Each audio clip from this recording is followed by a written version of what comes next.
out, so it's dope. What is it like working for me?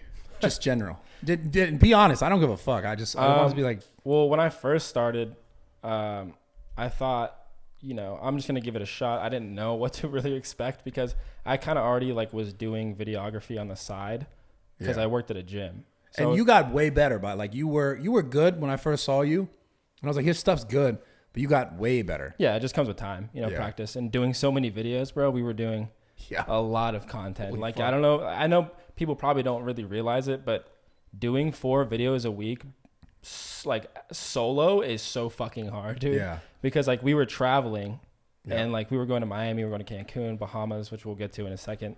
But when I first started working with you, it was kind of weird. It was like I didn't really know what to expect working with a YouTuber. Yeah. And I just work with like people like locally. But I remember the first day that we started working together, we shot a video with Noah Beck. Yeah. And because I wasn't used to shooting videos, like, dude, I was not used to it at all. So I'm like filming this video, and it's dope, one, to be with other YouTubers and other influencers that you see online. So they're having a conversation. You and Noah were having a conversation, and I'll never forget this shit because this was the first day I ever like really worked with you. So I had met you, but I never worked with you. So I'm filming this video, and I'm like this, right? So the camera, I didn't know. They're talking, and I'm so invested in this conversation that they're having that I'm not moving the fucking camera. I'm literally just moving my eyes. Like you're focused on the conversation. Yeah, I'm like this, like moving, but I'm not moving. This is like the worst thing a videographer can do. And then Brad was like, don't do that shit. And I was like, whoa. I was like, fuck, dude, this motherfucker is going to snap on me like the first like 30 minutes I know him. Like, I explained to you why, right? Yeah, because it was like, well, I mean, I get it too. It's kind of like teaching anything. Like if someone does it once and you don't catch them in the beginning, they're going to keep doing it. Yeah. So it was like, okay, well, I mean, I kind of went home that day and I was like, fuck, do I really want to work with Brad? Like he kind of seems like an asshole, dude. Yeah, I love it. And I was like, well, we'll see where it goes. And then obviously fast forward to now, it's been pretty dope. Do you think I'm an asshole? Sometimes. Yeah.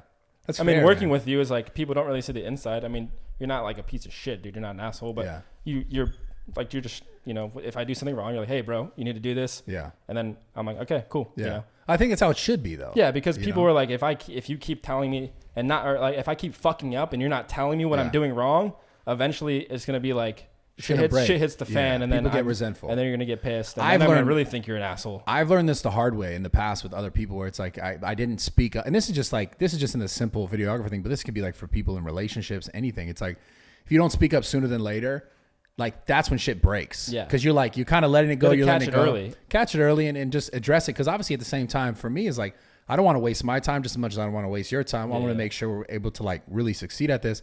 And because I've been through so many different situations where it's like, prior to Jacob, I had someone that was like, I thought was the guy, and I spent a ton of time, invested a ton of time in like, teaching the person how it should be or what's right or what's wrong. And then it was too much for them, right? And I didn't get it. This stuff is not for everyone. Yeah. Because it's a fucking grind, man. Like when we started doing those Miami trips, like it was insane. And I was actually talking to Sylvie about this. I was like, I was telling him, I was like, you were filming and editing 4 videos a week. Yeah. That's fucking absurd, the amount of like, and because here's the difference. Back in the day, years ago, if you guys saw my videos, I had people who filmed for me and they just really didn't put much effort into the editing. And I Kevin, he knew that. I talked to him about it. He did a certain amount, and he's like, hey, this is the most I can do just because of the time. Nadeem, it was also kind of the style at the time. I remember, at the time, like I remember watching your OG videos, and like it was basically just point and shoot and then just upload that shit to YouTube. Yeah. No, straight up, bro. And it's crazy because part of me is like, fuck, man, I wish, because like the kind of editing you first came with, not first, but like I would say maybe 5 months in, you kind of hit a good editing stride. It was like, damn, if I had that 5 years ago, my channel would have been way bigger because it was way more YouTube content, like edits and like funny and like the creative behind just like clipping clips together. So it's like I knew I was not trying to keep going down that road because I had gone down that road so many times. That's why I was so quick to be like, yo, Tell check me it. To do, yeah. But yeah, man, you were doing so much work, and I was talking to Sylvie. I was like, I did that shit on purpose. Yeah, no way. Yeah, because I wanted to see what you were capable of, even when it was hard as fuck. That's fucked up, man. It is. It is. I wanted to see what you were capable of, even if it was like way too much work, and I wanted to see how you would react when it was way too much work. Yeah, it was pretty. It's a little fucked up. Yeah, it was kind of fucked. But I needed to know that because then it's like, if you can know where someone is, this is some business tip. I'm not saying you got to treat people like shit. I was not treating him like shit, but it was like so much work where he probably needed a day off here or there, and we just kept going. Just kept going. So it was like, I remember there was a point where like I was like working so much that it was okay. Imagine because we'd shoot every day. Because I'm gonna go back to like on me, like as a regular person, like you've never done any YouTube, you've never done shit. This is relating to a lot of people because people just work like normal jobs and like a 9 to 5, which is totally fine. And I was working at a gym.